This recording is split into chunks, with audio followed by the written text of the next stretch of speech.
about cryptography for cyber security.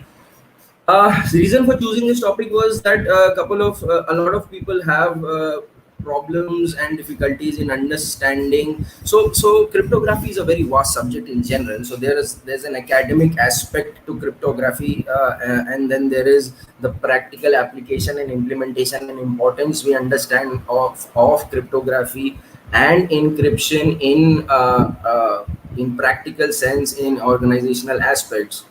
Uh, More specifically, when cyber security practitioner, an analyst, or a manager looks at cyber cryptography, it's more from the sense that a sense of fear comes in the form of that. When I try to explore cryptography, there is a lot of mathematical formulas that are out there. There are a lot of functions that are out there, and it's a whole lot to consume all at once. It's a whole lot to process all at once. So what do I do with all of this information? How can I search through? How can I kind of browse through all of the plethora of information that is out there and seek out the relevance that is there for me? Or even so, for people who are approaching cybersecurity industry as freshers, or people who are in the technical aspect or process aspect of cybersecurity, for them to have a general know-how or understanding of cryptography is why me and Love kind of came to the concept. Love had a video yesterday where he introduced cryptography to you. So for anybody who is at the very basic level, I would really encourage you to first go through that video, have a concept, have an understanding of that, and we are kind of going to pick it up from here and discuss a lot of topics. Akshay, Yeah. before you start, why do people, fear so much when they hear about cryptography, especially freshers? And I have also seen industry experts also, which face challenges while dealing with cryptographic stuff. What is the reason behind that? You can help us. See, Love, it's a very understandable fear. The problem is that the topic in itself is very broad and very niche. So it involves a lot of calculations. It involves a lot of functions. It has so many bifurcations, categories, and it's very easy to confuse. I mean, there are concept of keys, there are concept of ciphers, there is a concept of implementation. So for me, I would feel that I have to always read a book, or I have to go through an entire cycle of learning to be able to maybe apply this practically. So for people in academics, for people who are cryptographers, their vision or their expectation from cryptography as a field is different. And as a practitioner, if I am not aiming to become a cryptographer myself, or I do not need to get deep down into cryptovirology or research and development in cryptography as such, I do not need to get into the very specifics of each and everything, but I still need to understand the concept of cryptography. So the resources are kind of spread wide. That is why people face challenges in understanding cryptography. And even though there are so many, there's so much material and data out there, there are so many great books out there that we learn. And even at a graduation, at a college level, we do read cryptography, but that's purely from a cryptographic sense. And to a lot of people, that becomes like a boring topic. And when they do come into the industry, they feel that, oh, this is actually being implemented. But then how do I translate that knowledge into the real world? See, because I'm not here to discuss about public key and private key over here as a debate. I'm here to actually implement a cryptography, or actually implement encryption in my organization, or at least be a part of it, or at least be a part of a conversation. So what is the relevance there? So I think that's the challenge that most of the people face. And then there is a basic requirement from anybody who's trying to apply. Let's say I'm a fresher, right? And I need to apply for an information security role. So among other topics which is expected, or even if I'm an experienced person, what do I need to know at a broad, at a general level, at a decent level about cryptography, to be able to even convince, even like leave a good impression on my interviewer, and also have that knowledge so that I can use that knowledge as a base to further my skill or knowledge, and then I can read more into it. So it's this session today is kind of like a starter for you, like a practitioner's reference guide, as I have mentioned it, a cybersecurity practitioner's reference guide. So this is what I'm talking about. See, who is this for? So for college, so I mean, this is not like a hardcore thing over here, but what I'm essentially saying is this for college Akshay, students. Yeah. just a little bit zoom in. I'm hardly able to see the text. A little bit zoom in. Okay. Yeah, better. Thank you. Yeah, so what we are saying is, who is this video for? So this is for college students. This is for InfoSec beginning professionals who need to get started with the cryptography. This is for IT InfoSec practitioners, the people who, as a part of IT, are involved in encryption projects or cryptography projects, and job seekers. They just want to know what kind of questions are out there and what is expected from them to know and to learn from the topic of cryptography in general. Akshay, I can see a lot of audience here. 14 people are live. Any questions you can ask in the comment section and we will try to answer it. Your questions are preferred to be related to cryptography only because we are discussing it. But however, you can ask any questions related to information security or cyber security in general. Yeah, Akshay. Yeah, and this is going to be like I won't say long, but it's going to be a good discussion. So I'll differentiate of what we are going to cover and what we might not cover here itself, here now and later in the video. So just to set the expectation right of people who have joined here of this video, based on the kind of questions people have, this might need a very specialized third part as well. Because there are some topics that could not be covered. So as I was planning for this, what I realized was that we could cover everything, but then that would become a 3 hour long. Yeah, and exactly. Completely agree. Yeah, Akshay, we're sitting at midnight. Yeah. I think our agenda is right. In this video, you will actually explain all the main concepts on a very high level as well as on a somehow deeper level where people can get the understanding, right? Yes. So what you can expect out of this video is you'll have a good understanding of cryptography. You'll have a good understanding. Right. It's not just at a basic level. It will be at a very decent, very good level, and you can build upon it. You can ask more intelligent questions that we can then, basis on those questions, and we could then move on to a more advanced. So this is like the building block for an advanced cryptography or an advanced encryption session that we might make in the future. Yeah, thank you, Mohammed. I can start, getting questions from you. So continue, Akshay. We'll get the questions at the end. Yeah. Yeah. So to a lot of people out there, when we move about in the information security industry, when we're talking to people, a lot of concepts we keep on hearing. So this is like, I have heard this before. You've heard about cryptanalysis, you've heard about cryptography, encryption, ciphers, hashing, symmetric versus asymmetric, public versus private, AES, SSL, TLS. So you keep hearing about these jargons, and what happens is, although we do know at some level some bits and pieces about these information, but how do I make sense of it? How do I speak to somebody about it? How do I get a better knowledge of it? So this is just to say that yes, almost all people who are involved in some way, either they are IT people or they are involved in the cybersecurity, information security team, they've heard about these concepts before, but do not know what to make sense of it or how to dive deeper.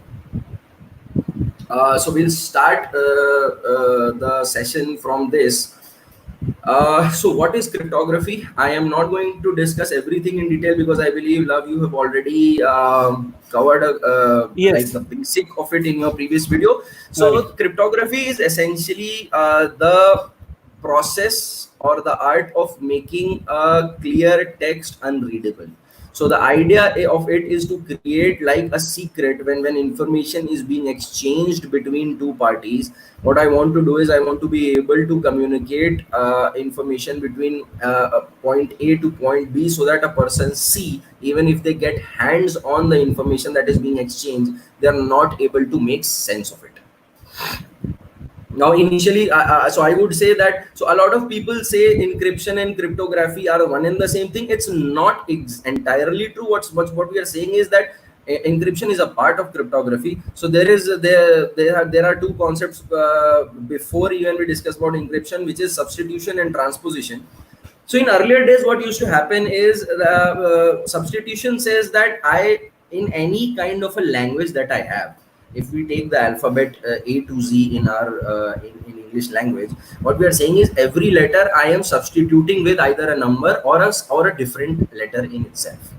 So that kind of makes it a little cryptic in nature, if you may.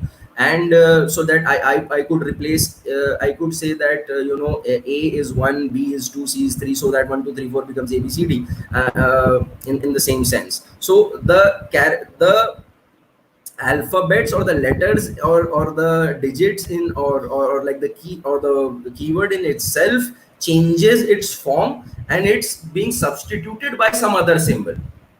And based on that symbolic language, if you have the algorithm of understanding, so I will have it, the person who's receiving it will have it, and the other person who's listening to it will not be able to make sense of it. Transposition basically says that I just rearrange the letters or the symbols within a stream of text so that it becomes unreadable, and I have a mechanism that I will say that, let's say the first symbol shifts to the third, the second shifts to the fourth, so on and so forth, and it rotates. So the symbols or the letters in themselves do not lose their value, they are just rearranged in a certain mechanism within that same string, and then they can be arranged back to form the original text. Now in substitution we have two concepts, which is encryption and encoding. So encoding is basically just saying that I am using a mechanism to just convert a text into an encoded format. I am not using any separate mechanism. I'm just applying a simple algorithm to make a cover outside of a text that I want to share, and then it can be decoded. The problem with encoding is that the decoding of the encoded text is very easy.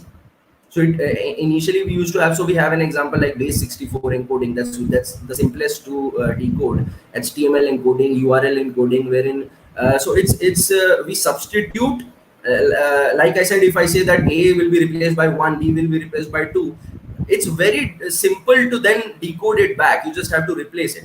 Encrypt. So this is why, since it was easily decodable and understandable by an adversary or a malicious person, this is why encryption came into place. Encryption is a mechanism of applying a certain algorithm into a text or a plain text or a message, for that matter, to convert it into a completely different, unrecognizable, unreadable format of text, which we call as a ciphertext.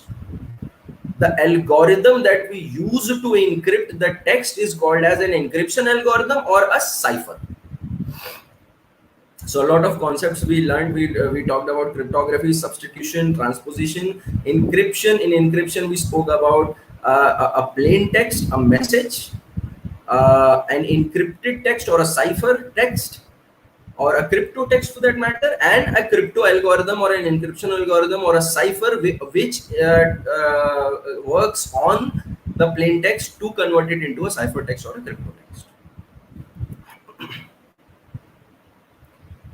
Now, what is my expectation from a cryptography? So typically what we are saying is that yes, at a very basic level, we understand that the major responsibility or the expectation from a cryptographic algorithm from cryptography is the confidentiality of information, the first point. So why we are saying is because I don't want anybody else to be able to read the message. I want it to be encrypted. I want to be in a format that only the person, the recipient who I want to be able to read this should be able to access this, should be able to recognize the text. Other than that, there are a couple of other factors as well, which is integrity, where we are saying the receiver of a message should be able to know that the message in itself has not been modified. So there should be a mechanism for B to be able to say that yes, while the message that was sent from A is actually the same message that was sent to me and it has not been modified. So should an intruder somehow catch hold of this information and modify it, B should immediately be able to say, oh, this is not the original message, so I should not trust this information. This is when we are talking about attacks like man in the middle attack. If somebody is sniffing, if there is a party, so man in the middle attack is typically when there is a sender A and there is a receiver B and there is a channel of communication. If somebody is sitting in that channel of communication and kind of sniffing the traffic and the data, if the message, and they can intercept the message, alter the message. So the confidentiality part is to say that they will not be able to read it, and somehow if they want to modify it, or if they do modify it, the receiving party should be able to say yes, this does not match, or this is not the message that A was talking about. Akshay, Yeah. just for the benefit of freshers and people who are watching, are these all theoretical concepts, or does actually man in the middle and these types of attacks actually happen in some kind of scenarios? Can you give some light, because you are you have that hacker's mindset? So I wanted to know whether in reality someone actually has the time and resources to actually do brute force and do these kind of things. Yeah, so love, I'll answer this question in two parts. One is does it happen in practical world? Yes, it does. It does. There are ways and techniques of conducting man in the middle attacks, of conducting sniffing attacks in a network or a setup. Uh, there are you could do this through hijacking the DNS. You can do this from attacking the routers or the like the gateways of communication who are routing the traffic, who are generally like a typical router. You could conduct attacks like ARP cache poisoning, which is ARP is like the address is the table which has information, a mapping of who the person is, and kind of is responsible for transmitting data. So you could poison or the cache or the ARP cache of a router. So yes, in practicality and even in theory, this is possible. The second part is, does it happen that often? So I would say that it used to happen a lot. It's still in picture. There is always this threat of a man in the middle attack, but in organizational scenarios, it has become more and more difficult because there are robust solutions and checks in place, like hardening of your gateways, like detecting man in the middle and preventing man in the middle attacks, and concepts of cryptography as well, to ensure that first of all man in the middle should not happen in the first place, and it should happen, should it happen, it would be detectable and preventable in an organization. It's a relatively simple on home networks. It's relatively simple on unsecure networks. Again, coming back to the point, so you have to make sure that you secure your assets, you have hardened all your devices, not just the servers, even the gateways and the devices that are responsible for handling and routing the traffic should also be secured. Yeah, and sorry for asking a follow-up question on this one, Akshay. Does it only happen to data which is going in transit, like data in transit, which is actually going from point A to point B, or it happens to data at rest also? Yes, so man in the middle attack would usually only be applied to the data in transit because you're sitting in the middle. But if you're able to compromise the endpoint, then there's a whole different gamut of attacks that could happen, and there's a whole lot of discussion. So we've already discussed these in the past, that you could exploit weaknesses and vulnerabilities in servers and Yeah, kind of gain right, access to right, them. Yeah, right, but right. from a transition, from a transit is more in relevance to the man in the middle, because you're actually in between. So the data has to go from one place to another for me to, because if you've compromised the endpoint, then pretty much there's no point discussing about the transit itself, Yeah, right? Because right, then, right, right, right. because then yeah. Yeah, Okay. absolutely. Akshay, Srikanth Karna has a question. He's asking, can you please explain with one live example relating to all these terminologies that you are explaining here, so that it will be easier for all the audience to understand? Sure, we will do that, but first I would like Akshay to complete the slides, right, Akshay, so that Yeah, I people mean have. all. So Yeah, I think what he means to ask is there a simpler way to explain this to me, yeah, something that I can make sense? Yes, yes, yeah. very much so. To the gentleman who asked this, that in the coming slides we'll discuss all of this. Should you have even doubts after that, no problem in explaining this even further. Yeah, Srikanth, stay here, I would say, And as Akshay mentioned, let us first go through the slides and see what's in the store. Maybe at the end of this, slides are over, you will not be asking this question. This can be the case, right? I don't know what Akshay has put in on the store today. So go on, Akshay. Yeah, over to you. Yeah, it's a surprise for everybody, but yeah, I mean it's let's just see what happens. We'll leave it to you folks, and any feedback is welcome. Yeah. So then we are talking about we talked about confidentiality, integrity, and from an authentication perspective, it's very simple, right? B should know that A has sent this. So like a spoofing attack is where an intruder might pose as A and then send a message to B. So B should be able to say no, this message has not come from B. So there is a subtle difference in the integrity and the authentication part of it.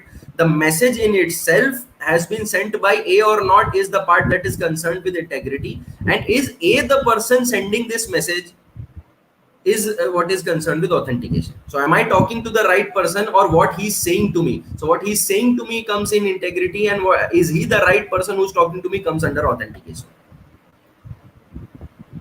Then non-repudiation is like, let's say I send a message to you, love, and tomorrow I say no, I didn't send it. So within cryptography, there should be a way for you to say no, Akshay, there is a proof you have actually sent it. You are the person who have sent it.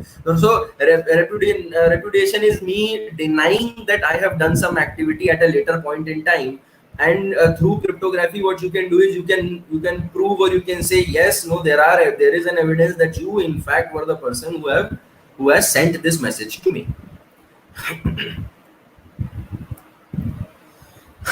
Then we come to a topic that you've covered yesterday itself.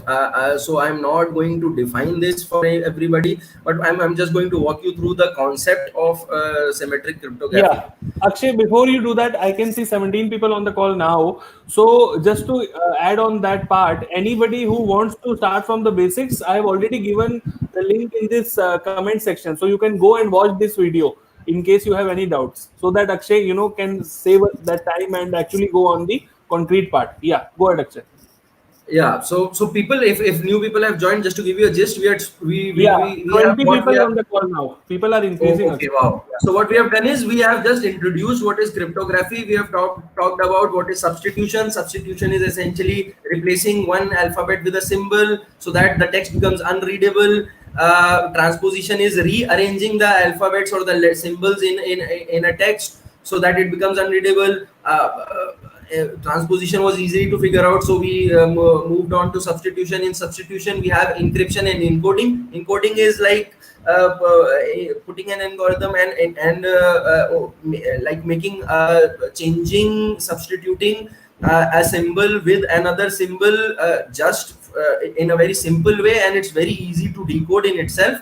Then came the concept of encryption, where we are saying that we are actually performing complex algorithms on a plain text. We are applying encryption algorithms, which are also known as ciphers, to convert it into ciphertext.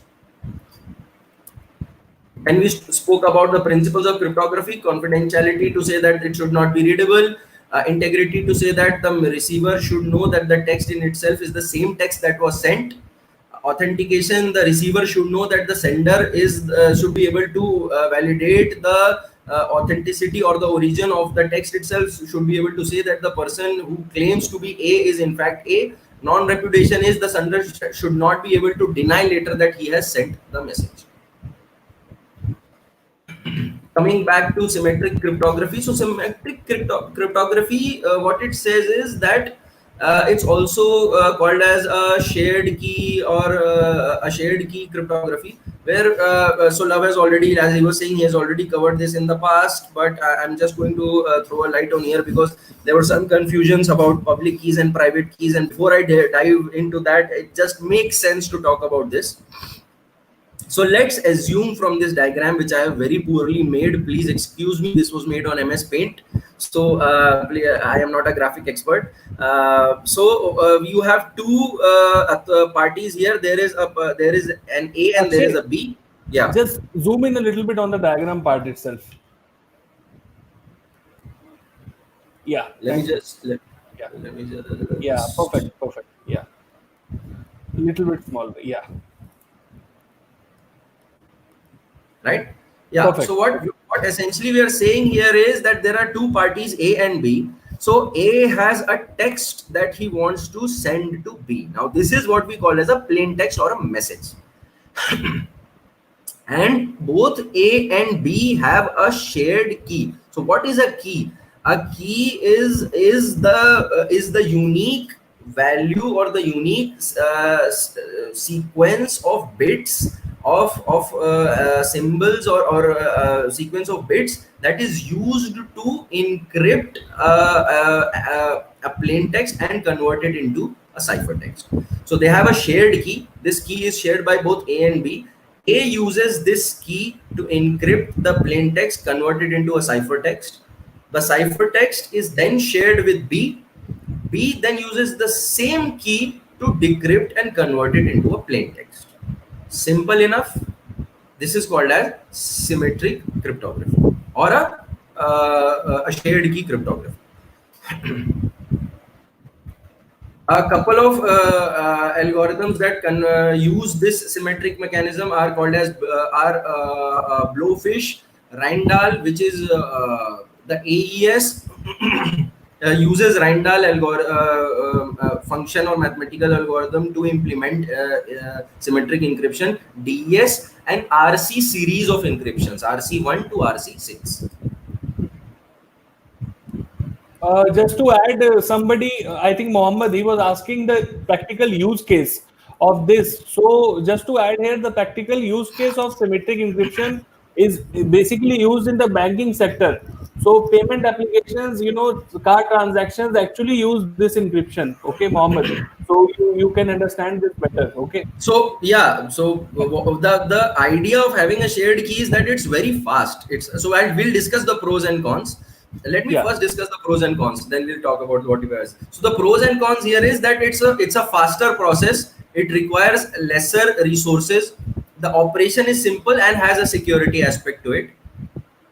The disadvantage, as most of you would have guessed it, that it has one common key. So there is always this problem of the compromise of this key, the theft of this key, the losing of this key. So the key distribution, key management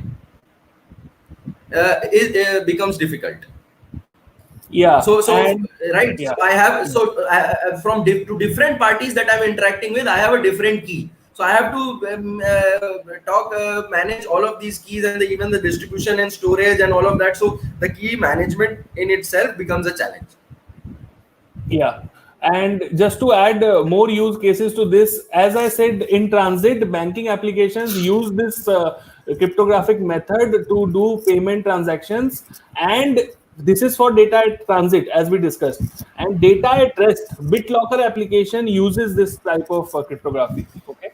So hope, Mohammed, you are happy with the examples now, real life case scenarios. I mean, yeah, and one good example is that TLS uses SSL and TLS you must have heard about, which are used for encryption of the data in transit. TLS uses a combination of both symmetric and asymmetric for encryption. So it's not that symmetric is not used anymore. It's that it depends on what operation do you need to perform, or the sensitivity of the operation, or the logistics or the feasibility of the operations, where you want a quick and the sensitivity of the data that you want to protect is where you apply the separate algorithms. Right. So now a very valid question that might come, and I'm sure if I don't discuss this soon will be coming in the comments, is so you talked about that this is a shared key, but how do you share this key then? I mean, it's okay, you talked about key management and all of that jargon, but how do you actually exchange a key in a symmetric key encryption environment? So a lot of us have heard about a concept called as a Diffie-Hellman algorithm. So it was developed by two gentlemen, Mr. Diffie and Mr. Hellman. So I had a chance of meeting Mr. Diffie quite a few years back. He was here in India for a conference, and I attended his talk, and I had a chance of meeting him. Yeah, very much so. Oh my God, I wasn't aware of this. Cool. Yeah. So it was a great session, man. I mean, it's a humbling experience for me to be able to meet such a person and talk to him. But anyways, I'm digressing. My dream is to meet Ankit Fadia. He's kind of an inspiration for me. So I'll probably meet him Monday. I'll let you know if that happens. Yeah. Sure. Yeah. Go for it. So so talking about how do we exchange this key in this asymmetric environment. So a good so there is a confusion point here, and I will address this. Diffie-Hellman encryption algorithm in itself is an asymmetric algorithm, which I have not yet discussed. But Diffie-Hellman is used for key exchange. Understand the concept of key exchange. If you're saying there is a shared key, then it has to be exchanged in some way. So to understand the concept of key exchange in the sense of how a Diffie-Hellman implements it, I'm not taking this in a very for anybody who wants to understand or who has ever searched to understand Diffie-Hellman in a simpler way, Wikipedia has this best image that is out there. This is very common. Even I have shared, because I could not find a simpler way to explain this key exchange. Is if we take an example of two different colors or two different there's two people A and B who want to exchange some information. Now there is a concept of so I have a common paint, then A has their own secret color and B has their own secret color. When I mix this common paint with this specific secret color, I get different colors for A and for B, assuming that you transfer or you exchange this color, this mixed color with each other. After that, you mix your own secret color with this to get a third kind of a color, and both A and B will, the final color that they will get is the same. Now B, the sweet thing here is this is the secret common shared secret key that we are talking about. B does not need to know about the secret color of A. A does not need to know about the secret color of B. Yet they have gotten a common secret color. And anybody who gets hand on the secret color in itself does not know the secret color, the common secret color does not know the secret color of A and the secret color of B. So this is kind of a key exchange in a asymmetric algorithm at a very basic level. We can discuss this in detail maybe a little later or maybe in the next session, because I don't want people in the very beginning to start leaving this session, because if I start going into the depth of it. So we discussed the pros and cons of symmetric algorithm. Then we come to an asymmetric algorithm, which is also called as a public key cryptography. So here we have a concept of that both parties will have their own public key. And just bear with me, I'll make this as simple as possible, and you can ask questions about asymmetric key right now. You can have your questions, or even after this, we will wait for a bit so that this concept is very important now. Yes, an alert to anybody who is kind of sitting here to know about what the questions are asked from a job interview. Asymmetric versus symmetric key cryptography is a very most commonly asked question in cryptography with anybody. So if you can't explain this, then they kind of get a feel that you're not really good in cryptography. They kind of it goes in that sense. So in asymmetric key cryptography, what we are saying is that both parties. I hope, love, this is visible. Should I zoom in a little bit? Okay. Yes, little bit zoom will work. Yeah. Is this better? Yeah, better. Okay, so what I am saying, basically, to sum it down in one line, is that I am in there is a concept. Sorry, before summing it down, let me explain the concept of a public key and a private key. So every entity has a private key and a public key. A public key is available to be used and shared with other people. A private key is the key which is only known to me as an entity. So every entity that is involved in an asymmetric cryptography has a private key and a public key. A public key that is like public. The name in itself says public, so that is distributable, that can be shared with people. But the private key is the key which I hold to myself. I will explain the need of it. So what happens is, if as A, so for our sake, the green man is A and the red man is B. and the keys, I have tried to color it in that fashion. Again, excuse me for my bad taste in colors. That the green depicts the keys specific to A, and the red and the orange is specific kind of like the red side of the colors are the keys specific to B. So what we are saying is that if A has to send a message to B, A will encrypt the plain text with B's public key, obtain the ciphertext, send the ciphertext to B. B will use his private key to decrypt the text back to plain text. Now, how this works is because the public key and private key are determined and generated by they share a mathematical function. The lengths of the keys are different. The parameters of the keys may be more or less, or they may have shared parameters. Some may have more parameters in themselves, some may have less. But since they are derived from a mathematical function, a text that has been encrypted with a public key will be decrypted by its corresponding private key. Now the key, again, it's a pun. The key over here is the so the key concept over here is that the private key should be the corresponding public should be the private key corresponding to its how would I say, a public key. So they have been generated from the same function, and they are as a pair. So yes, this is to talk about asymmetric cryptography. Example would be Diffie-Hellman, a quite famous and popular algorithm, even recommended in industry, is RSA. For that matter, GPG is used for signing emails. SSH, we all know, stands for secure shell, is to access servers or administer servers remotely through an encrypted channel. So a recommendation, a little tidbit to people out there is that when we say Telnet is a service that was used quite a few years back, and it was used for remote administration and accessing a shell, but it used to have clear text. It did not use to encrypt the channel. SSH is the replacement for Telnet, which says that it encrypts it, and SSH now uses asymmetric cryptography. So now you know. You might have known about SSH, but now you know that SSH uses asymmetric cryptography. Also, just to add one, public common use case would be digital signatures. Digital signatures use asymmetric cryptography also. Yes, love. And now you have created this question as what is a digital signature.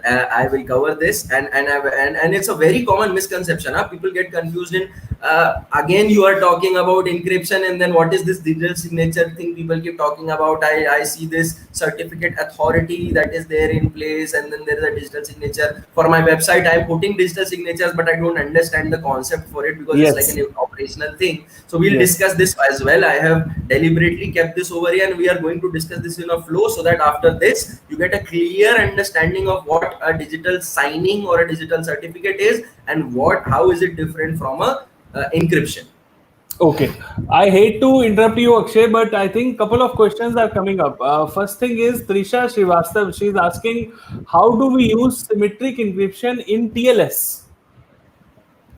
So the initial trust establishment in TLS is done is the symmetric cryptography, or the symmetric encryption part of it is to establish the initial trust in TLS. So when we'll be if we discuss TLS communication in detail, which if we get time, I can tell you the So Akshay, I think I have sent you the link. If you can just open that window and quickly explain her, I think it will just take 2 minutes. I have sent you the link on WhatsApp. You can open in this window only, if possible. Okay. Otherwise, we can skip it at the end.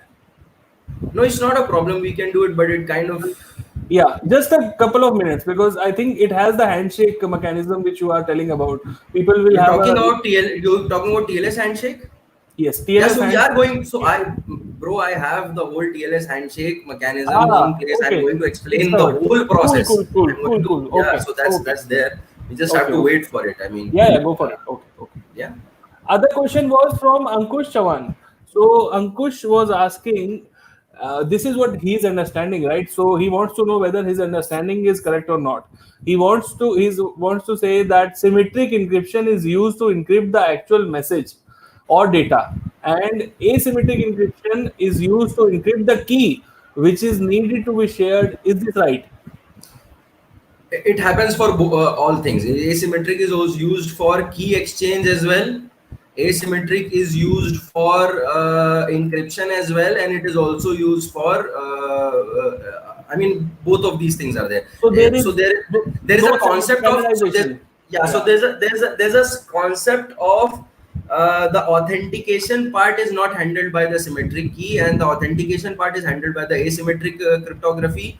And there is a concept of a session key as well along, so that to ensure a secure key exchange, which we will discuss right after this. So I guess people are getting a little jumpy because Yeah, yeah, people have come maybe. in with a lot of questions, and Yeah, I can yeah. understand. But These are just long outstanding questions, Akshay, which nobody has answered them. So they are coming here with a hope. So we yeah, will so not no, leave no, them. Yeah. definitely no. I in fact I encourage it. So what I'm saying is, just allow me a couple of minutes. Just Sure, let sure. me Take your time. walk Yeah, through till we come to digital signature and a key exchange. I will yeah. then pause. I will then pause for a bit, and then we can discuss all the points in detail, so that then people have an idea. Because I can understand they might not know what I have in store coming in That's further. the true So story. Go ahead, yeah, Akshay. so what if the question is answered in itself? Otherwise we can discuss it, because it's a forum. So not to discourage anybody, and I apologize if I came off that way, but just to say that have a little patience, because it's a heavy topic, and we are still on what I think the ninth slide of the 21 slides that I've made. So let me walk you through it. I've tried to make it as simple as possible, and then we can have a discussion for it. Okay. So then, what are the pros and cons of asymmetric? Is that the key distribution becomes a little simpler, even authentication, integrity, and security is there. And but the problem with it that it requires more resources, because now you have separate keys and you have to talk about key management, key distribution. So it requires more resources, and it's a slower algorithm, which was the pro of a symmetric algorithm. So now, again coming to the concept of digital signing. So digital signature is actually to say that whether I am the person who has uh, is to show that the authenticity of you can verify the integrity of a text through a digital signature, is to say that that the person who is interacting with you is in fact the person that you intended him to be. So you have a message with you, that this diagram shows people A and B. They have a private key and a public key. The B has his public key and his private key. And what I'm saying is that so previously, if you look here, for encryption, what I was doing was I was using the public key. A was using the public key of B to encrypt it, get a ciphertext, and B was using his private key to decrypt it. I hope everybody is okay with this. Public key was used for encryption and private key was used for decryption.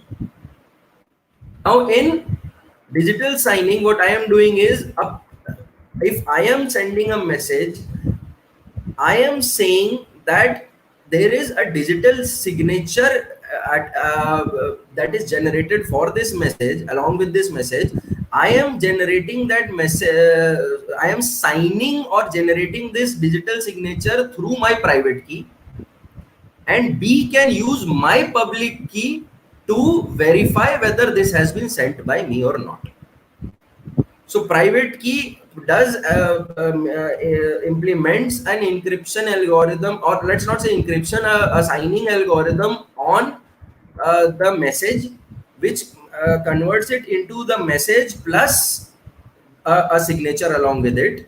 Now, when B receives this message along with the signature, he can then use public key of A to verify whether this message has been sent by A or not. Now, mind it, in this case, the encryption has not happened, so the message is still exposed. So this example just talks about the digital signing aspect of it. So anybody who got confused in the sense that once you are saying that you are using the public key for encryption and then you're using private key for decryption, and once you but there is also a concept of private key being used and then the public key also being used. This is the difference. The signing aspect says that if I have to encrypt it, I am using the recipient's public key and he can decrypt it with his private key. But if I have to send him the message so that he can actually verify the message in itself, I am going to sign it with my private key, and he will be able to verify it through the public key. The jargons here are important, and it is very easily confusable. Any doubt here? Anybody sitting or listening out there has any specific doubts of for this digital signing and asymmetric or symmetric? Muzaffar is asking, can you again explain asymmetric? So he is still not clear on asymmetric cryptography. Okay, yeah, no, that's understandable. It's And actually, just to let you know, this video has already crossed 100 views, and at least 10 likes are already there. So we are just in the middle of this video. Wow, I appreciate you guys. I mean, just This for is- that, I'll explain asymmetric cryptography. Go for it. Thanks, Muzaffar, man. A pleasure. Let me get back. And people have patience. I will address everything. For people who are sitting, don't leave. This will be a refresher for you because you need to get this concept nailed down in your head, so that even in your sleep, if somebody asks you the difference between symmetric, asymmetric, public, private, digital signature, from now on, without even referring to a text, you're able to answer them. So what we are saying in asymmetric is that there are two parties, A and B. You have A holds a private key and a public key. B holds a public key and a private key. Now the concept of public key, that is it is available for everybody. So now A gets a hold on, A wants to send a message to B. So what A will do is, A will take the public key of B. He will encrypt the text using A's public key. But this text will only be decryptable by B's private key, the corresponding private key. So through asymmetric cryptographic algorithms, it is true that you can generate keys. You can generate the keys that are the key pair of a public and a private key. The public key will be used to encrypt the text which A wants to send to B, and the private key will be used by B to decrypt the text. Does that make sense? Is that clearer? Akshay, I think give a live example, sending maybe an email or something which, from point A to point B, so that people may be able to relate it better. Just for an understanding point of view. Okay, I mean, it's as simple as that. If I'm sending an email, I can use GPG is used to encrypt emails, so I can use a GPG as an algorithm or a software that encrypts emails using GPG mechanism. What I can do is I will typically at the end point the encryption software is sitting, and when the email leaves, what they are using is they are using the public key of the recipient and they are encrypting the email message. So when it goes into transit and somebody is in the man-in-the-middle scenario or attack, and when he tries to sniff, he will not be able to read the contents. And when somebody receives it at so there will be a GPG client listening. So the GPG client now knows that he has used my public key to encrypt it, and now I have the private key which is specific to B, and he will use that private key to decrypt it. And when the pop-up comes in the email chat or email client of the user, they will be able to view the email. So this kind of encryption happens even with the softwares, the email clients that you use. This level of encryption happens in the background. Okay. I have a question from Vinod Bhamre. He's asking, asymmetric key uses public key to encrypt, private key to decrypt, or private key to encrypt, public key to decrypt. So we are sending data using private key, he's asking. No, so asymmetric uses public key for encryption and the corresponding private key is used for decryption. What we are using private key is, so if there are two differentiators. one case there is a public key and then a private key, one case there is a private key and then a public key, and even which private key and which public key is being used. So in that's the important point to understand here. In asymmetric, the recipient's public key is being used for encryption and the recipient's private key is being used for decryption. In digital signature, the recipient, the sender's private key is being used for signing, and the sender's public key is being used for verification. It's different from the encryption. Like you see here, the encryption part has not yet happened. This is digital signing in an unencrypted environment. I am going to cover even digital signing for people who are now jumping and thinking, oh, so then what happens in digital signing of an encrypted channel? Don't worry. The very next slide is digital signing on an encrypted platform. But before I move forward, I want to make sure that people have understood this concept, because it's going to build up on this. And after a couple of slides, it should not happen that a person is now asking us to go back to the very basics of it. So I'll take a pause, like a 30-second break, and people, if want to, and please just talk about symmetric, asymmetric, digital signing, whatever we have discussed till now. Muzaffar is happy now. He's saying all the doubts are cleared, and I think people are getting the idea now, Akshay. So we are on track, man. Yeah. Okay, great. So we've discussed about Mr. Vinod, I hope his doubt is cleared. If he wants me to explain digital signing again, I'll be more than happy to, because we are going to soon go into encrypted digital signing as well. Vinod is not responding maybe, but I can't see his comment yet popping up. I think we should go ahead, Akshay. Okay. So we've discussed about digital signing in unencrypted. I'm just repeating it quickly again. What we are saying is that I am using my I am using my private key to sign this message and converted this into a digitally signed message. And when this message receives, this message, mind it, is not encrypted yet. And when B receives this digitally signed message, they can use my public key as A's public key to verify whether this message is in fact the message that was sent from A. Vinod is clear now. He's happy. He's putting a smiley face. Wow, great. Shivkant, we can see you here. You are, you're a part of the video.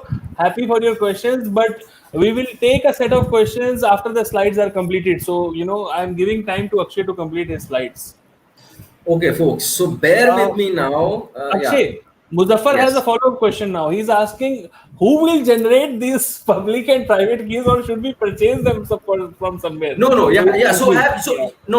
So you have encryption solution. So like I said, there is a standard GPG. So the email clients, there are open source and paid versions of implementations of these asymmetric and symmetric algorithms. So you can use, there are key generators. These are called as key generators. So what you are saying is, for SSH, you will have a key generator, a software who will generate keys. When you have a SSH server, when you have a SSH client. So these are the softwares, the applications, or they will be responsible for doing it for you.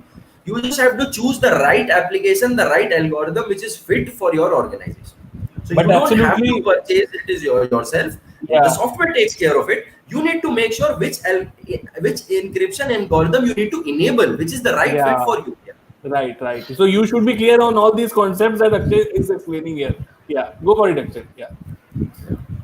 In fact, that's a really good question, because now I'm feeling, after listening to this question, a lot of people might have this doubt that, this key, very hypothetically you're talking about this, but is this, how do I get this key? So, and Muzaffar, the key is nothing. It's a stream of characters. I mean, the key in itself is in clear text. It starts with beginning of PGP key, beginning of GPUG key. It will have some streams attached to it, and it will have an end to it. If I get a chance, so I did not plan for it.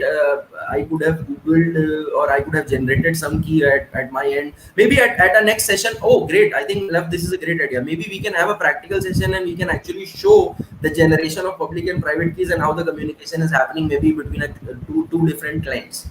Yeah. Muzaffar is happy now. He is giving 5 big thumbs up. Okay. I think Akshay, we can go ahead. Yeah.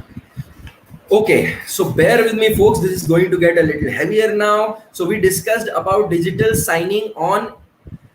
So remember, don't be afraid by this diagram in itself, and don't judge me on the quality. Again, for the new people who are here, I'm very poor at this. Has been created in MS Paint. So what I'm saying here is, you already understand what the public and private key. You already know how digital signing is done. Now I am just going to combine the encryption and the signing part of it.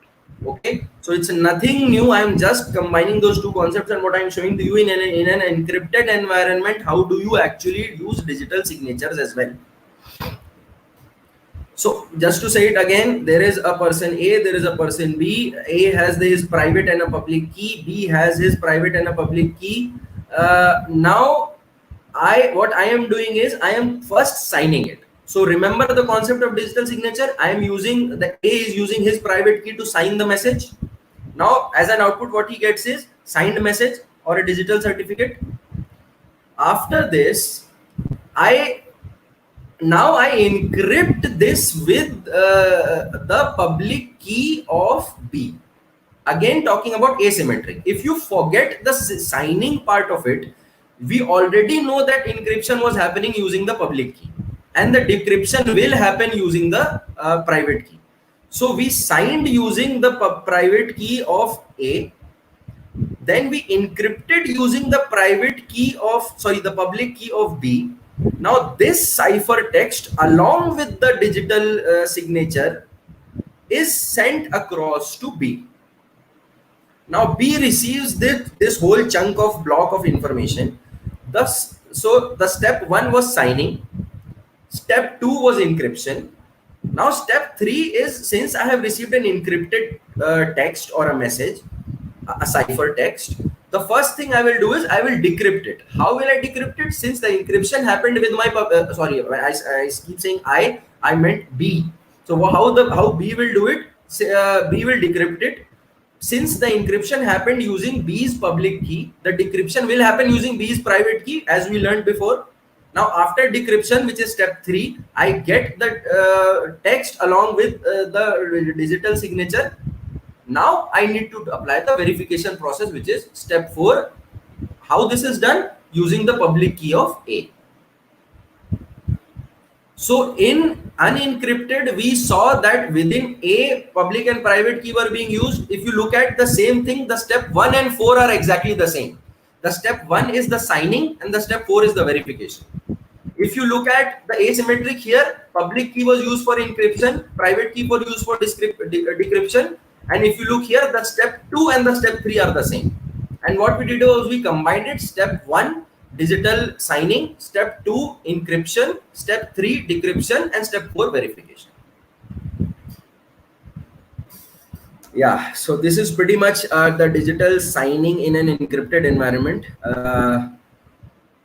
I hope this was a little clear. If somebody has any doubt here, please, this is the time to ask before we move forward and kind of get into a zone where we're not able to come back to this.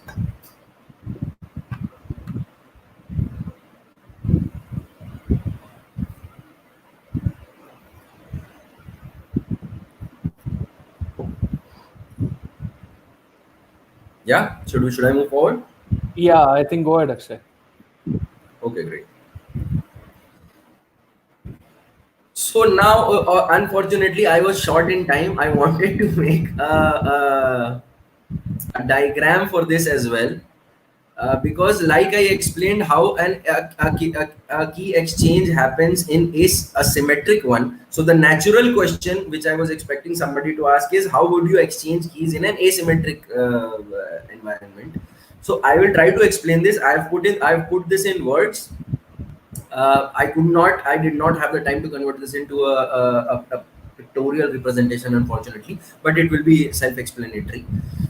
So what I am saying is, for me to be able to securely exchange a key and the text in itself, consider A and B. And so how this is happening? So A will generate a session, will generate a key called as K. Just bear with me. We will do this in 1 or 2 iterations, and you will get the hang of it. A generates a key K. Let's just call it a key K. and he encrypts the plain text P, which I kept talking about, the message or the plain text P, using the K. So now you have an encrypted text which was done by the key K. Correct? Now A gets B's public key, and he encrypts the K key itself with the B's public key. Now he sends both the encrypted message and the encrypted session key to B.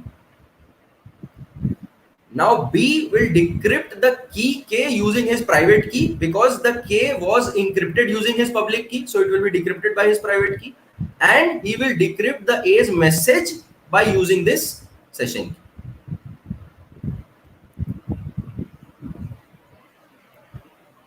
I think it's self-explanatory. By the time we have discussed this so much, it should be clear in itself. Yes. Okay. Now, after we have discussed about symmetric, asymmetric exchange and cryptography, we have a concept of hashing. So what is hashing? Hashing is essentially if you apply a cryptographic mechanism on a text, and it's an irreversible process. If you get a string or a value which cannot then be reversed back to its original text, this is called as hashing. I have a personal question on hashing. Akshay, sorry to interrupt. Can hashing be reversed? No, it's irreversible. That's the whole point. And now a follow-up question would be, then what is the purpose of hashing? I mean, if it's irreversible, then why am I hashing it? So the thing, Love, here is that hashing in itself is basically it's used to identify a text. So hashing in itself is something that is applied. Hashing is associated with, so it's used in a couple of ways, not just in that. A simple a use case, one of the use cases of hashing would be that I will be able to identify this text with the hash that is generated.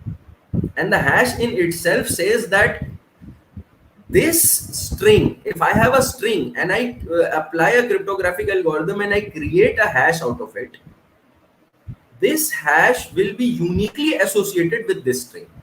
So no two different strings will have the same hash value.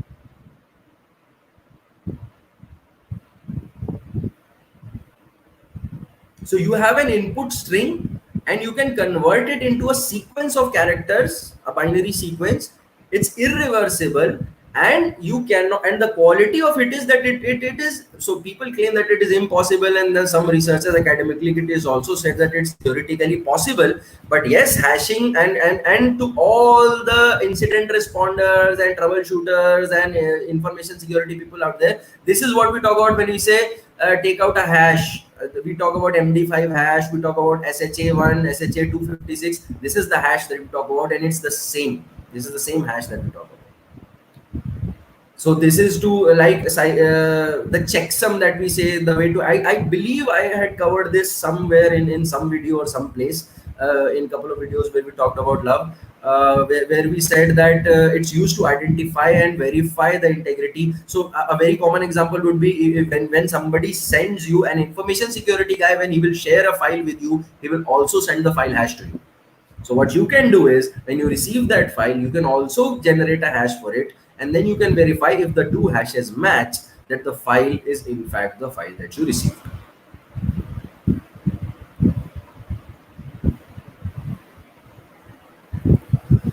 Okay, so now we are talking about key length. So this is Akshay, one of the most common questions related topic, key length one, where people are very much confused. I had yesterday also somebody asking me, and I had some other person also who was asking me regarding key length. I think you were also there in that video, where people have a lot of confusion on key length. So let's be very clear on this, that people get key length as a big takeaway from this video.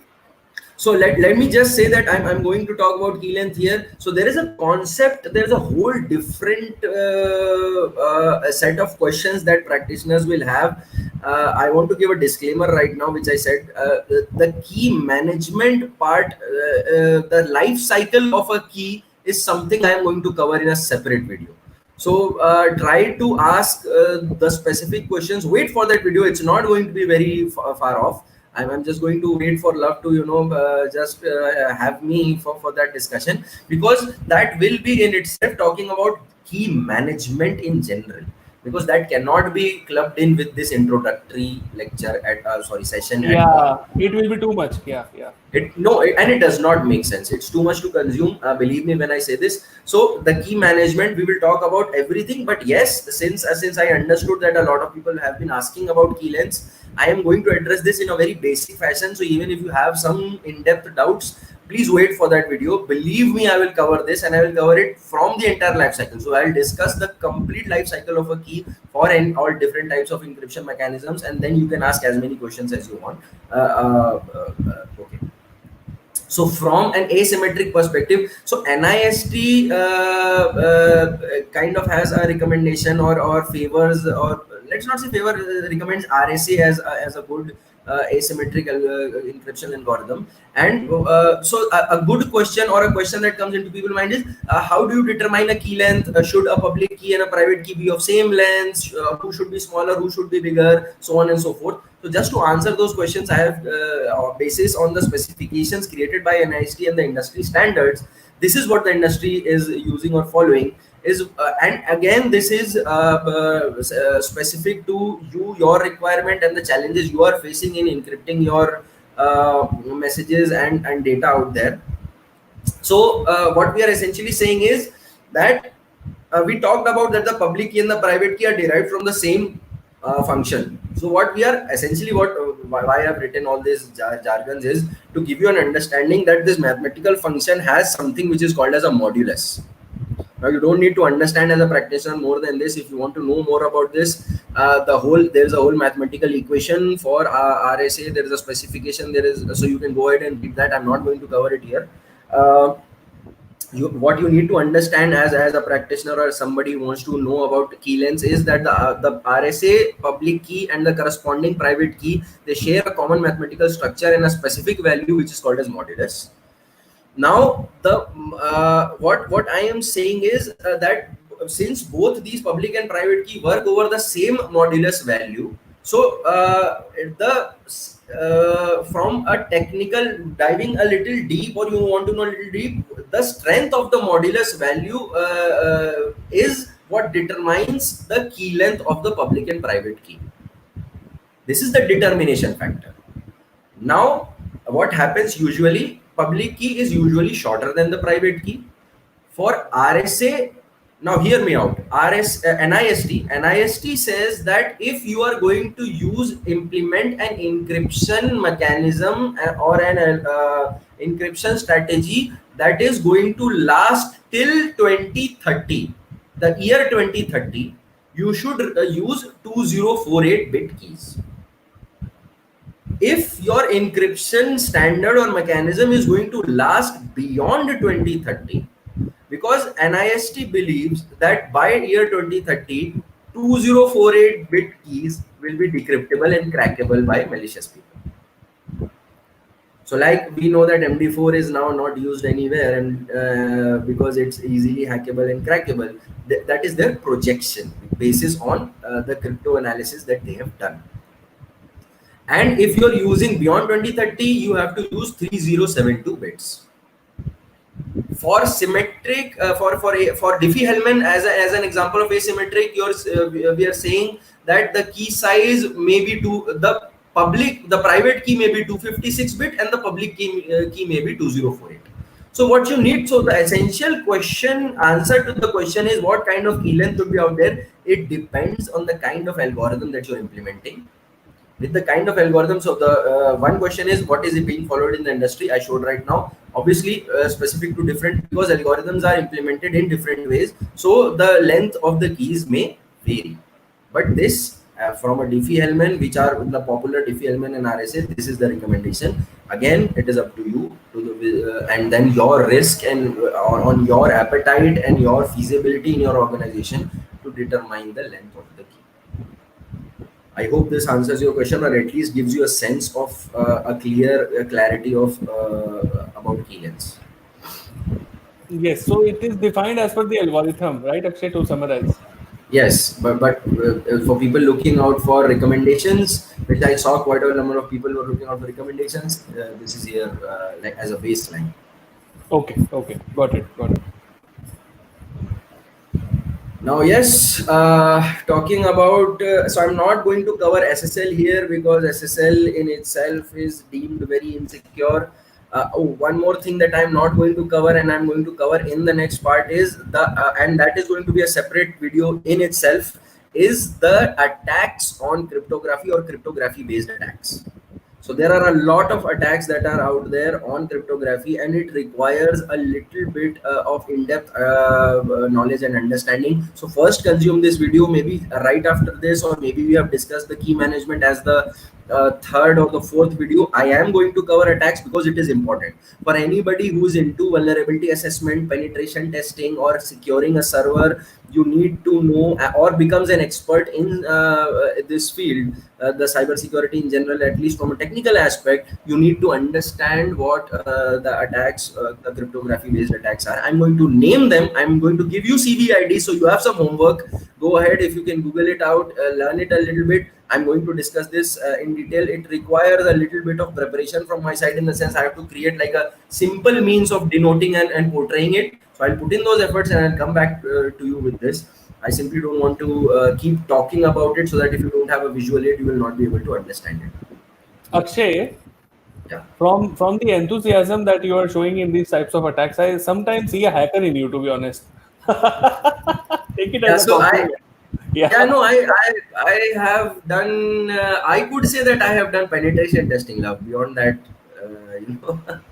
maybe at a more personal level we can talk about it. But yes, Good. I have been a penetration tester, and I love so there's a concept of red teaming and blue teaming. Although I've been involved in blue teaming operations as well, and incident response. Our USP is one of them. I started my career as a penetration tester, so I love the hacking and the red teaming part of it, and we used to set up labs and for our clients. So we had clients who wanted us to give live demonstrations. So we had to set up servers. We have to go ahead and in red teaming setup, what happens is, in organizations, they put in all the IDS, IPS firewalls, and then they hire us to try to get into their system and capture the flag that they put inside an application. So we use real exploitation techniques. So it's a real attack. So what they want to know is, if tomorrow an adversary would come in and try to hack them, will he be able to do it? So those, I have done those real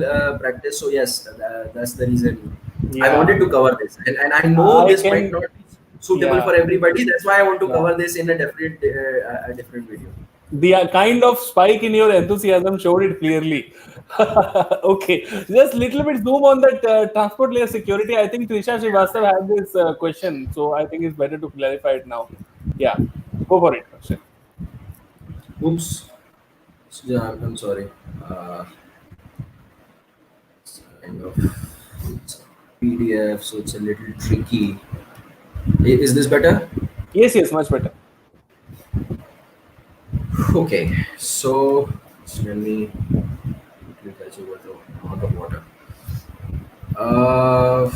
Fine.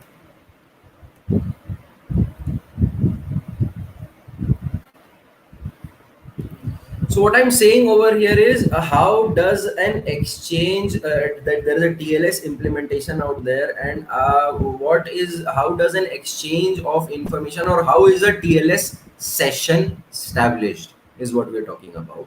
So in a typical TLS session, as you can see, so I will explain this in a very base sense first, and then I will go into the in-depth and details. So the first thing is this. So there is a TLS client, which is a piece of code or a software. There's a TLS server, which is again a daemon or a server or a script. It could be anything which is residing on the server itself. And how does the communication happen? Is that the TLS client will first send a hello to the server. The server responds, and along with that, it sends some information. We'll be covering those information. First, let me get you through the whole cycle, and then I'll cover again in a little bit of detail. So first, what we are saying is that the client says a client hello to the TLS server with some information about what it has to offer. The server then responds back with a server hello, and then it responses and picks and chooses a couple of parameters here and there from what the client has in itself shared with the server, and it shows its own identity back to the client.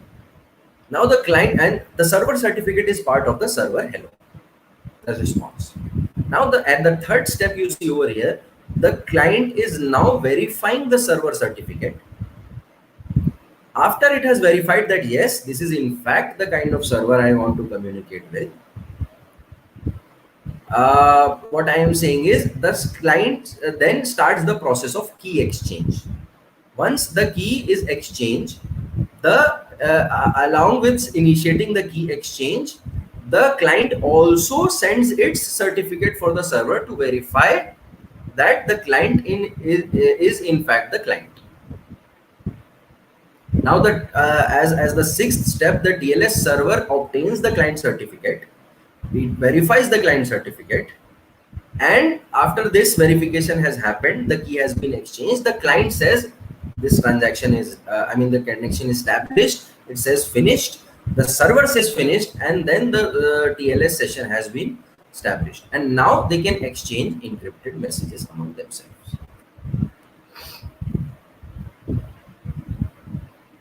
Okay. So is that clear? I hope the from at a basic exchange level, this is a little understandable by folks. Yeah. Now let me dive this a little deeper into this. I hope the image is visible properly. Yes, it's visible. Okay. So now what happens? Now bear with me, and if there is any doubt, will address that. So the client sends a client hello. Now what does it send with the client hello is, it also tells the list of ciphers or the algorithms that that the client has, which compression methods do I support as a client, my ID, my version number, all of those information along with it, and this I send to the server. Now the server knows who has your IDs, version numbers, all of those information. It has a list of what cipher suits you are supported by you. Now what happens when server says hello? The server responds with a hello. The server's response contains the cipher suit that it has chosen from the list that has been provided by the client. So it chooses the kind of cipher that it wants to communicate with, the session ID and version numbers, server information, and also its digital certificate. Now, if at this point server also wishes for the client to share its certificate at some point later on, which is the authentication part of the cryptography, it also sends a certificate request to the client, and it also mentions the acceptable certificate authorities. So certificate authority is an entity that generates digital certificates. They are deemed recognizable in the industry to provide you with a signed certificate, and a certificate issued by a certificate authority is supposed to be trustable. Again, the server sends back a hello. Along with that, it will first give its information. Along with the server's information, it will tell you what kind of cipher suit I am okay with to use for the communication. If I also do want you to share your certificate with me for your authentication, I will also send a certificate request to you, and along with that, I will give you a list of supported by the acceptable certificate authorities. This is step 2. Now in step 3, the client verifies the digital certificate through the process. You saw the digital verification.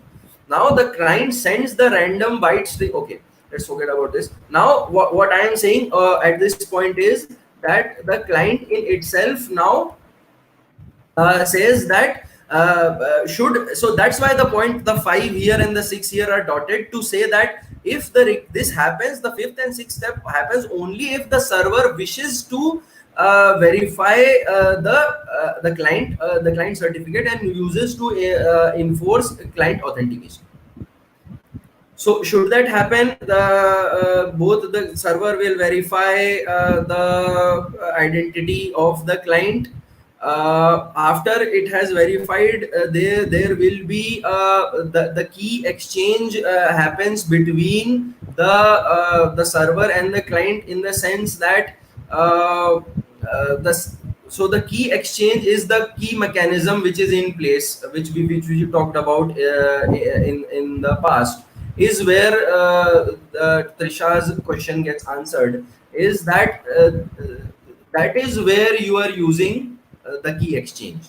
The secure method of exchanging key is where the key exchange happens, and after the key has been exchanged, the client sends a finish and the server sends a finish, and then you have a encryption communication, encrypted communication that is established. Akshay, Yeah. just a little bit considerate of the time. Are the remaining slides text heavy, or we'll be able to wrap it up sooner? If not, we can maybe do a follow-up session tomorrow, because I think there are a lot of questions which we have to answer as well. So just asking you, because I haven't seen the slides yet. Yeah, so okay, I'll try to walk through them quickly, because I'm on the 17th one now and there are 21. So there aren't much, 20 slides to be precise. So let me walk through them quickly now so that we can focus on the questions. Are So they workable? Or otherwise we can have them tomorrow, no? No, it's fine. Let me walk you through them, and if there are follow-up questions, we can do Okay, it. go for it. Are we very short on time? It's already been 1.5 hours, and a lot of people have already been on the video. So a lot of questions have gathered up. So I think it will take at least half an hour to answer them also. Okay, so I will now leave it up to you and the public. I'll show you what I had planned to Go for cover. it. I had planned to cover what are weak ciphers, what are the common ciphers that are being used. I had planned, this is again a simple single slide where I'm not explaining anything in detail and just showing what are the cryptography focused attacks that everybody needs to know about: Heartbleed, Poodle, Beast, and birthday attacks. So everybody who wants to get into information security and wants to talk about cryptography based attacks, this is what you need to know. The CV IDs are published. This will be in the form of video. You can pause it, you can then Google it and find out more.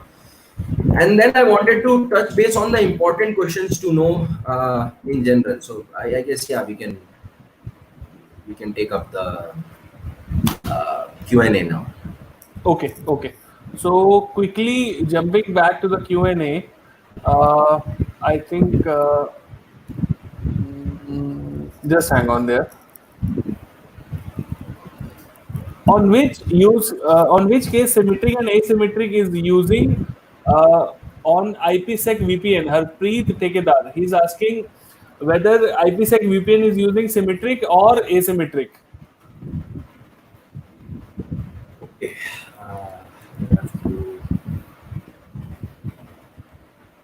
Actually, so I didn't. It uses both. I mean, IPsec and VPN, it uses both a combination of asymmetric and symmetric key to establish the identity, encryption, and the authentication part of the communication. Okay. Lalit Shekhawat has a question after that. He's asking, can we use both symmetric and asymmetric cryptography? If possible, please explain with example. So I think examples we have already taken. Just answer, Akshay, whether we can use Yes, both. we can. Yes, we can use both. And as you have already covered, Love, and I have already mentioned that yes, they are used in conjunction and combination as well. Shrikant Karna has a question. He's asking, DocuSign uses the same mechanism. So not sure which one he pointed out, but he wants to know what is the encryption mechanism being used by DocuSign. So I myself personally, I don't have what DocuSign as a product they are using. Maybe I can have a look at DocuSign and we can cover specifics of DocuSign later. So I have not used DocuSign myself, and neither have my clients specifically. So may not be the best person right now to talk about DocuSign. Right, right. After that, Ankush Chavan is asking, every key has a period, that is crypto period. So how does an organization determine this for every key being used? What is the mechanism to determine that a particular key has reached its end of life now? Phew. Okay. So, like I said, I was going to cover key management later on, but yes. So I'll answer Ankush your question and you might not get completely satisfied with my answer because the right answer to your question is that it is product specific and it is organization specific. Because when I discuss, and you will get a more satisfactory answer when we'll cover key management. Because in what happens is. What is important is key rotation and expiry of a key. So how much a session should be valid for is what determines how quickly a key should be erased. What how I can answer to you is a couple of larger enterprises who are managing keys have even key session expiries of 1 year, of 365 days. They have 130 days, they have 173 days. It depends on organizational need or the kind of encryption or the key management, because there is a concept called as KMS, a key management system. So I wanted to discuss about the key distribution system and key man. So KDS and KMS have to be discussed in detail before I can even touch base on. So you will have doubts about key rotation, and then you will have doubts about key expiry. You will have doubts about session keys. So all of those I am planning to cover as separate topics, but they require this as a base. So I just thought that yes, to answer you, yes, there should be a key rotation and key expiry in place. And I will give you parameters to determine how a key expiry should be done. But let's just wait till I'm done with the whole KMS and KDS concepts, because then you will be able to yourself determine what is the best suit for you. Yeah, thanks, Akshay. And Harpreet Thekedar is very happy with the response. He's saying that he gets it, both the keys are used, so a hybrid method is used in this case. Yeah. Cool, Akshay. Anything you would like to add before concluding the slide? Yeah, so I'll just quickly touch base that from an interview standpoint, I'll give you some topics that you need to know. I will keep so let me say, for a fresher, for freshers who are applying, what is important is what is the difference between encryption and hashing. What is the difference between public key cryptography and private key cryptography? What is the difference between, now I'm not going to answer them, and don't say you're repeating the question, Akshay, because now I'm only touching the topics, and I have to cover this quickly. What is, because even sometimes the questions are asked to test whether you understand the difference or not. Somebody might ask you the difference between public key and private key and ask you what is symmetric and asymmetric encryption. What are digital certificates? What is a certificate authority? What is SSL secure? And if SSL is not secure, then is there an alternative?